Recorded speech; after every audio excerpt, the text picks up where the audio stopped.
As a special kind of industrial waste, one of the significant characteristics of red mud is its high water content, which often exceeds 13%. This high moisture content poses a challenge to the cold briquetting process of red mud. Usually, after red mud is often difficult to be briquetted smoothly due to its high bonding characteristics caused by its high water content.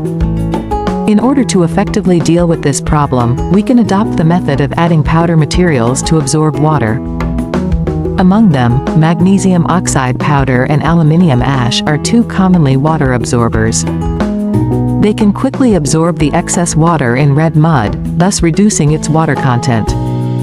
After a period of time, when the water content of red mud is reduced to less than 13%, we can use cold briquetting technology to treat it. If you want to know more red mud reuse methods, can also contact us, we will give you the best solution.